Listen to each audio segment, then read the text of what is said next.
오늘 해설 때문에 이 앞에 나오긴 했습니다.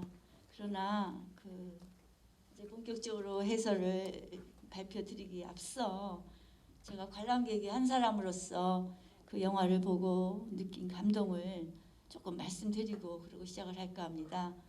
제 목소리가 너무 작으면 조금 앞으로 나와서 앉으셔도 괜찮거든요.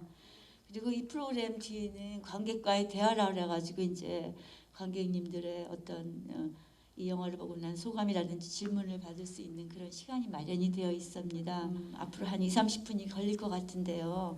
제가 될 수 있는 한 조금 압축해서 지루하지 않도록 이렇게 이끌어 볼까 합니다.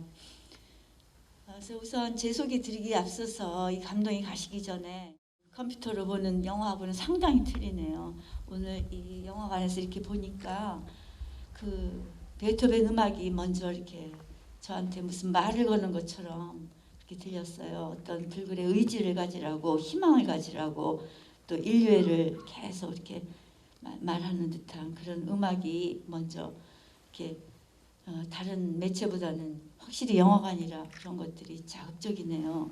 그리고 청각적인 그런 것들은 더 나아가 커다란 공간을 상상하도록 자극을 해주었습니다. 그래서 이런 음악을 가지고 안무한다는 것은 참 쉽지 않은 일이다라는 걸 느꼈어요.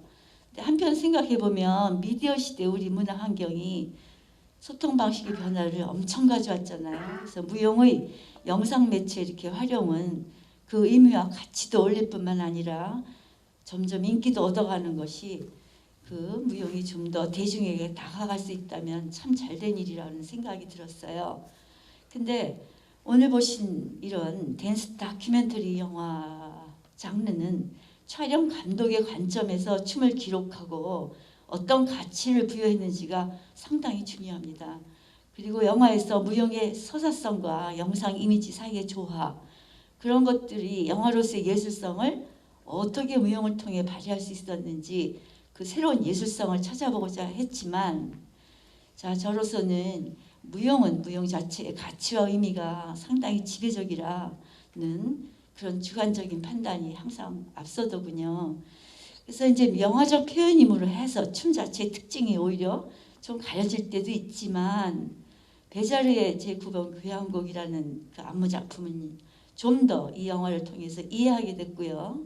영화 제작 과정이 무용 제작 과정과 어떻게 다른지, 그런 다른 점을 봄으로써 좀 더 무용의 그런 특성이라든지 고유성 이런 것들을 더 깨우치는 그런 자리가 되었어요. 그래서 영화를 보면서 베자르가 추구한 무용의 특성이 시대가 지난 오늘날 변함없이 감동적인 이유를 찾는 기회를 저는 가졌더랬습니다. 여기까지가 제가 이제 관람객으로서 봤던 영화에 대한 소감이고요. 여러분들도 나름대로의 어떤 그런 것들이 있을 것 같아요. 그래서 방금 그 관람하신 영화는 20세기 발레 혁명가라고 알려져 있는 그 베자르의 작품 9번 교향곡을 영화로 제작하는 그런 과정에 관한 것이었습니다. 근데 제가 이제 해설로 준비한 제목은 이 영화 댄싱 베토벤에 보이는 모리스 베자르의 무용과 인간입니다. 저는 2020년부터 부산 국제무용제 운영위원장과 국제 프로그래머를 맡고 있는 장정윤입니다. 이제 소개를 드리고요. 그 다음 발제에 앞서서 오늘의 큰 타이틀이 BIDF 댄스 인 시네마 프로그램이거든요. 이걸 잠시 소개드리고 넘어갈게요. 올해 처음으로 영화의 전당과 이제 부산 국제무용제가 공동 기획해서 3일 동안 3편의 영화를 상영해요. 그래서 영상 미디어의 시공간에서 좀 새로운 차원의 무용 감상을 제공하기 위한 걸로 개발된 프로그램입니다. 그래서 영화성 무용을 통해 무용 예술의 접근성을 높이고요. 춤을 통한 삶과 인간적 가치를 재발견하기 위한 것이기도 합니다. 모리스 베자르 그리고 루드비히 반 베토벤이 150년이 넘는 시간적 격차에도 불구하고 무용 작품에서 만나는 광경은 상당히 신비롭기까지도 합니다. 저는 댄싱 베토벤의 이해를 위해 모리스 베자르의 발레와 영화 제작 과정 그리고 영화 속 무용의 메시지 등을 살펴보려고 합니다. 댄싱 베토벤은 구체적으로 분류하면 댄스 다큐멘터리 영화에 속하는데요. 무대 무용에 비해서 기록성과 표현성을 가지고 한시적으로 표현되는 그런 작품 형태에 비해서는 파급력이 상당히 높습니다. 그리고 촬영 감독의 탐미적 연출력과 춤의 역동성, 스펙터클성이 이 영화를 통해서 부각되고 있는데요. 극적인 전개 방식이 또 따라줌으로써 관객의 몰입도가 상승되는 걸 알 수 있습니다. 근데 무용과 조금 차이 나는 거는 영화에는 내러티브 분석이라는 것이 있어요. 영화 속에 그런 객관적인 대상, 구성 방식, 촬영 기법 등을 통해서 영화 속의 기록적인 요소들과 표현적인 요소들을 분석해내는 것을 말하는데요. 영화에는 또한 감독의 관점과 메시지 전달이 그런 내러티브 분석을 통해서 뚜렷하다는 것을 찾아볼 수 있습니다. 그래서 실제 사건이나 현상을 감독이 재구성하고 예술성을 추구해가면서 영화로 표현된 무용의 가치를 나레이터의 담화를 통해서 전달하고 있습니다. 다음은 모리스 베자르, 다음은 모리스 베자르의 무용 세계에 대해서 오래된 사진들을 함께 보도록 하시겠습니다. 사진은 다양하고도 과감한 주제, 그리고 강렬한 관능미, 신비하고도 아방가르드적인 기교를 보여주고요. 발레 영역의 확대를 실현한 베자르의 20세기 발레 혁명가로서의 측면을 보여줍니다. 다음, 시간 관계상 베자르의 무용을 전반적으로 진단할 수는 없고요. 특성을 다음으로 요약해 봤습니다. 첫째는 과감한 주제의 선택이에요. 봄의 제전 같은 급진적인 내용과 스트라빈스키의 실험적 음악을 사용하는 경우가 그렇습니다. 두 번째는 다양한 장르의 예술 협력인데요. 대규모 종합발레 예술적 특성이라고 보입니다. 세 번째는 인간 본연의 문제의식을 다룬 그런 작품성이고요. 네 번째는 그런 앞에 얘기한 종합발레 예술적 특성에 따라서 스펙터클성, 볼거리 제공, 거기엔 다양한 작품 형태, 육체의 다각적인 의미 부여, 삶의 주제, 그리고 다양한 사상 등의 영향 등을 볼 수 있습니다. 20세기 발레단을 이끈 모리스 베자르는 위의 특성들을 보여주면서 발레의 새로운 바람을 일으킨 바가 있습니다. 다음, 으로는 1964년에 초연한 베자르 안무작품 제9번 교향곡에 대해서 말씀드리려고 하는데요. 한 가지로 꼽으라면 무용과 음악의 긴밀한 예술 협력입니다. 그 다음에도 또 살펴볼 것이 몇 가지 있지만 여기서 조금 생략하고요. 어쨌든 베자르의 안무는 9번 교향곡에서 볼 수 있는 것은 악보에 충실했다. 그러니까 굉장히 악보 연구를 상당히 했던 걸로 알려져 있어요. 그래서 그 음악에서 발레 창작의 원동력을 찾은 게 아닌가 생각됩니다. 그래서 오늘 영화 댄싱 베이톤에 대해서는 그다음 지적할 만한 것이 몇 가지 있는데 이제 가장 중요한 게 협업이죠. 협업. 스위스 베자르 발레 로잔, 그리고 일본의 도쿄 발레, 그리고 주빈 메타의 이스라엘 필하모닉 오케스트라. 이게 이제 예술 협력, 공동 작업입니다. 두 번째는 무용수의 활력과 기교, 고뇌의 표현력, 음악성입니다. 세 번째는 음악에서 느껴지는 어떤 불굴의 의지, 완전한 승리의 힘입니다. 그 밖에도 나레이터의 대사는 직접적으로 메시지를 전달하죠. 다음. 그래서 이 영화의 그래서 이 영화의 표현적 특성을 보면 그렇죠? 저기 1장부터 4장까지의 구성 방식이 메시지 이해를 가져오는데 상당히 도움을 줬던 것 같아요. 1장 겨울은 생명력의 묘사를, 2장 봄은 열정과 기쁨을, 3장 여름은 조화와 사랑을, 4장 가을은 공동작업 현장을 통해서 인류에 대한 메시지 이해를 가져다 주었습니다. 또 저쪽에 또 다른 표현 특성은요. 나레이터의 담화 형식인데요. 객관적인 관찰자 입장과 주관적인 감독의 관점을 왔다 갔다 오가며 담화의 메시지를 전달하는데요. 그 나중에 결론적으로 형제애, 인류애의 강조라고 본인도 그렇게 얘기하고 있습니다. 그래서 영화에 대한 밑에 보듯이 감동적인 요소를 저 나름대로 추려봤는데요. 첫째는 무용가와 그 무용에 대한 지식입니다. 아는 거. 이렇게 무용가가, 이렇게 무용이 어떤 그런 기록적인 측면에서 이게 드러나죠. 무용과 무용에 대한 지식. 두 번째는 작품 가정이나 스토리텔링, 무용 기법 등 다각적인 접근에 그리고 그것에 대한 통찰입니다. 세 번째는 협업 과정, 협력 과정의 소중함. 이런 것들이 영화에 대한 감동적인 그런 요소가 되지 않았나 하는 생각이 들었어요. 그래서 이 영화의 감상 포인트는 인간으로서의 배절의 춤과 예술성을 영화 속 인간의 존재와 일상의 삶 속으로 끌어들이고 또 거기서 그 가치를 부각시켰다는 데 두고 있습니다. 이제까지의 해설을 뭐 이렇게 화면으로 요약은 해드렸는데요. 맺은 말은 다음에 나레이터의 대사로 대신하도록 하겠습니다. 아름다움이 세상을 구원할지 모르겠다 이런 말 하시죠 아까. 하지만 그 아름다움이 없다면 우린 무엇이 될까요? 이는 곧 아름다움을 꿈꿀 수 있는 희망이 있다는 것이 곧 승리를 뜻하며 관람자의 관점에 따라 그 아름다움이라는 것은 다르겠죠. 이 영화에서는 인간적인 것, 일상적인 것, 종교적인 것이 아닐까 하는 생각을 해봤습니다. 여러분 생각은 또 다를 수도 있겠죠. 그리고 무용이 꼭 그 무용의 세계에서만 아름다움을 강조하고 주장하는 그런 측면도 참 소중합니다. 그러나 영화를 통해서 그것이 좀 더 인간적인 것으로, 일상적인 것으로, 종교적인 것으로 어필할 수 있었다면은 저는 이 영화가 같이 무용을 하는 사람으로서 상당히 성공을 하지 않았나 하는 생각도 해봤습니다. 자, 이것으로써 저는 발표를 마치고요. 순서에 따라서 관객과의 대화의 시간을 가지려고 하는데요. 나누고 싶은 말씀이나 문의 꼭 하고 싶은 부분이 있으면 먼저 손을 드시는 분한테 기회를 드리겠어요. 소감이라든지 나누고 싶었던 말씀 그리고 의문점 이런 것들을 언급해 주시면은 그걸로다가 요 해설을 마무리하는 걸로 하겠습니다. 너무 긴 시간 뺏어드린 것 같아서 좀 그렇네요. 꼭 여기 내용과 결부가 안 되더라도 자유롭게 본인의 생각을 나타내 주시는 것도 좋고요.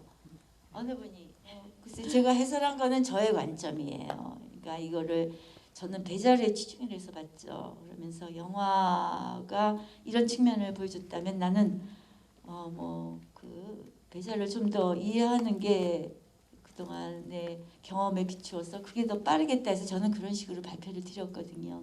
근데 영화하고 뭐 일치를 하고 안 하고 그거는 저의 그 오늘 해설의 의도와는 무관하게 저 나름대로 한 거니까 만약 여러분이 또 이 영화를 또 남들한테 이제 같이 공유를 하고 싶을 때 어떤 얘기가 하고 싶은지 이런 걸 말씀해 주시면은 저를 비롯해서 많은 분들이 큰 도움이 될 것 같아요. 아무래도 이 매체 자체가 영화라는 이 영상 매체는 시공간적으로 차원이 틀리잖아요. 우리가 항상 무대에서 춤을 추다가 이렇게 접했을 때 그런 차이점들이라는 게 쉽게 다가오지는 않아요. 제가 이 발표를 하기까지 이 영화를 수도 없이 봤거든요.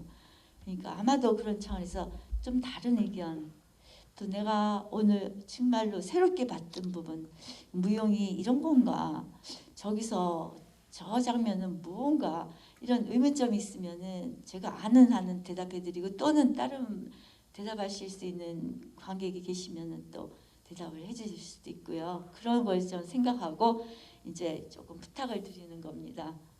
저는 영상하고 사진만 한 30년 했는데요. 아까 전에 교수님이 말씀하셨던 것처럼 저도 영화관에서 이렇게 보게 되니까 그 감동이 굉장히 배가 되는 것 같은데 제 입장에서는 이 감동이 배가 됐던 이유가 뭐냐고 생각하면은 저는 렌즈를 뭐 썼는지 하고 어떤 앵글로 찍었는지 이런 걸 전부 알고 보다 보니까 그 감동이 훨씬 더 강조됐던 것 같아요. 그러면은 무용하는 사람 입장에서 제가 영상을 알고 사진을 알다 보니까 그 감동이 배가 됐던 것처럼 무용하시는 분들도 영상이나 사진에 대한 이해를 얼마나 필요로 하는지 그거에 대한 수업들은 하시는지 그거에 대해서 좀 궁금한 점이 이렇게 여쭙니다. 네. 상당히 그 정말로 핵심을 찌르는 그런 질문을 해주셨습니다. 제가 대답하는 것보다요, 그죠? 제가 대답하는 것보다 저는 요 대답을 좀 기회를 드리고 싶어요. 이를테면은 저는 많이 한계가 있고요. 그런 분야에 또 그 뭐라 그럴까 제가 얘기 안 되면 또 무용가 입장에서 얘기할 것 같고, 그러니까 오히려 지금 그 질문의 취지는 좀 다른 측면을 봐야 되는 것 같은데 그걸 꼭 집어서 어떤 것들을 오늘 집어드렸는지 저도 궁금하거든요, 사실. 그래서 한번 지금 질문 정말로 좋은 질문 해주셨는데요. 답변을 좀 바래요. 답변을. 그러면 그냥 제가 그냥 그나마 적은 경험이지만 거기에 맞는 답변인지는 모르겠지만 간략히 말씀드리고 마치기로 할게요. 저는 이번 제17회 부산국제무용제를 준비하면서 온 오프라인 무용으로 갈 수밖에 없는 게 해외 팀들이 실제 무대 공연이 불가능해졌어요. 오시질 못하니까. 17개 팀이 있는데요. 그분들은 실제 무대에서 하는 거를 찍어서 동영상을 보내달랄까 이런 고민에 한 작년부터 오랫동안 고민을 했어요. 그거 무대에서 찍는 거 보내가지고 그거 실제 공연장에서 보는 것만큼 그런 감동이 없을 텐데 이걸 어찌한다고 고민을 많이 했는데, 자 여기서 제가 참 배울 점이 많다. 내가 그동안 너무 무용의 어떤 갇힌 세계에 살았던 게 아닌가 하는 걸 느낀 거는요. 그분들이 이런 시대가 올 줄을 알았는지 몰랐는지는 모르겠으나 영상 매체를 통해서 내 무용이 나온다고 할 때는 생각의 틀을 바꾸시는 거예요.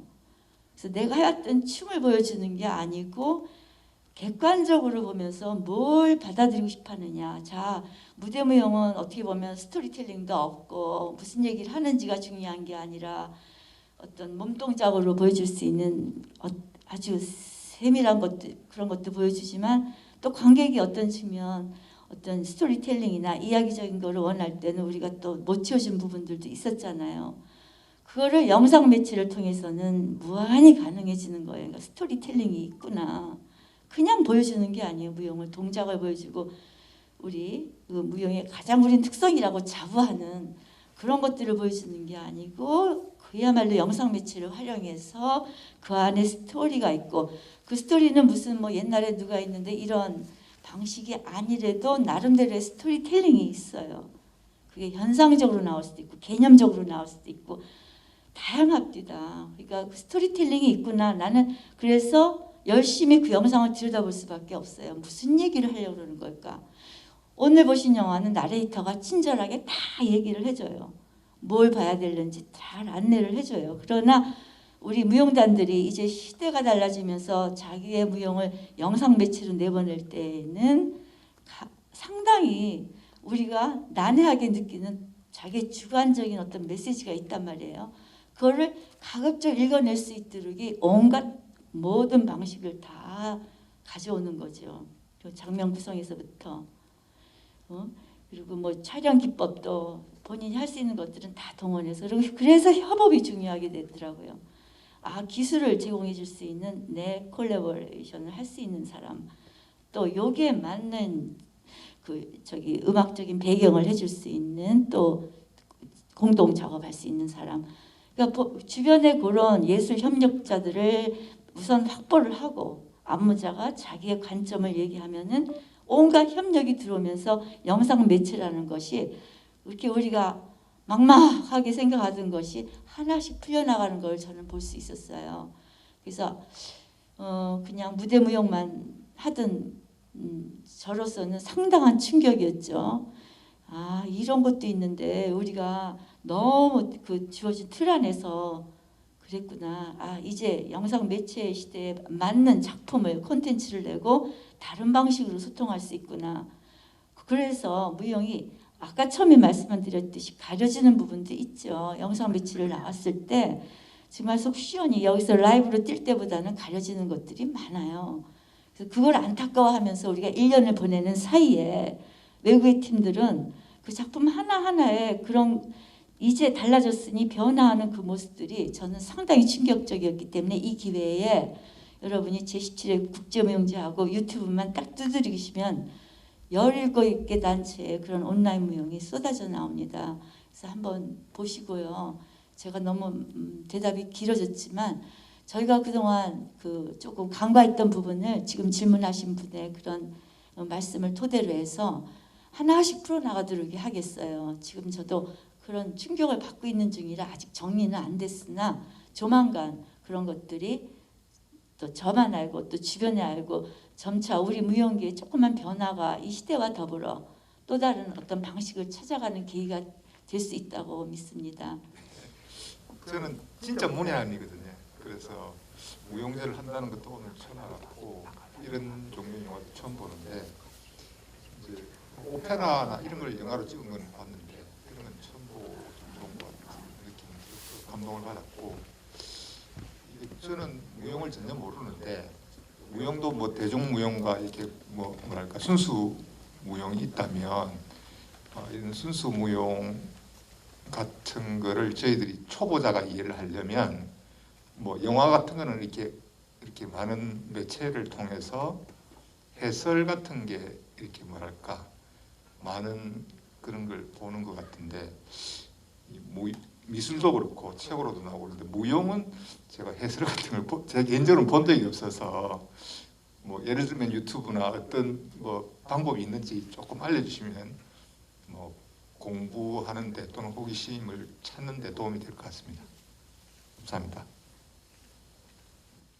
혹시 이제 답변을 뭐 저보다도 좀 더 생각이 있으신 관람객도 있으실 것 같아요. 여기에 대한 답변을 좀 제가 부탁드려 볼게요.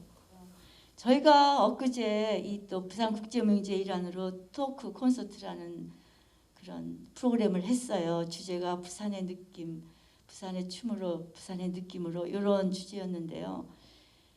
그러한 부산의 춤을 이해하기 위해서 우리는 춤의 언저리를 도는 게 아니고 부산과 결부된 노래, 또 책, 지역 이런 것들을 통해서 부산을 더 알아가고 그러니까 부산의 무용을 이해하게 됩니다. 이런 뭐 간추리자면 그런 거였는데요.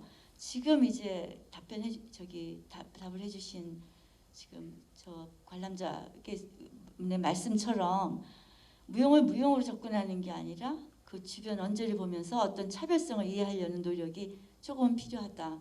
그래야 무용이 보인다. 그냥 무용 속에 있을 때 그 해답을 찾지 못하는 경우가 많은가 봐요. 그러면은 그거와 차이점을 다 이게 여러 장르가 있잖아요. 그럼 문학이 됐든 미술이 됐든 음악이 됐든 오늘 음악을 들으면 무용이 보인다. 이제 그런 것도 그 중에 한 케이스겠죠. 그러니까 음악을 듣다 보면 무용이 보인다. 무용을 보니까 그 속에 음악이 보인다. 이렇게 시작되는 게 여기 녹아 있어요 이미. 그죠? 그랬기에 베자르와 베토벤은 연결이 되었던 거고요. 다른 분야임에도 불구하고. 그래서 그런 노력이 조금 필요하다는 게 저희 며칠 전 토크의 결론이었거든요. 그러니까 내 것만 바라봐서는 안 된다. 주변 언저리를 통해서 내 차별성을 느낄 때에 진정한 내 거를 발견할 수 있고 더불어 또 주변도 이해하는 그런 것들을 저희가 공부하고 해줬어요. 근데 오늘의 그 답변하신 내용하고 조금은 연관성이 있어 보여서 그리고 오늘 영화에서도 그게 상당히 마음에 와 닿았었거든요. 그 연결을 어떻게 찾았나? 그런 것들이 영화는 녹여냈구나 하는 마음이 들더라고요. 좋은 질문과 좋은 답변 감사드리고요. 아쉽지만 다음 내일도 있고 모레도 있어요. 내일은 스윙 키스, 모레는 그녀에게라는 무용 영화거든요. 같은 댄스 다큐멘터리 영화예요. 이런 무용의 기록성과 감독의 어떤 표현성, 그 감독의 그런 것들을 섞어서 만든 영화가 댄스 다큐멘터리 영화예요. 그러니까 소재는 무용인데 그렇게 두 편의 영화가 기다리고 있으니까 또 오시면은 다른 분이 또 이렇게 해설을 하시고 또 이렇게 이끌어 갈 겁니다. 부디 관심을 주시고요. 다음에 또 기회가 있으면은 좀 더 나은 모습으로 여러분을 만나도록 하겠습니다. 이상입니다. 감사합니다.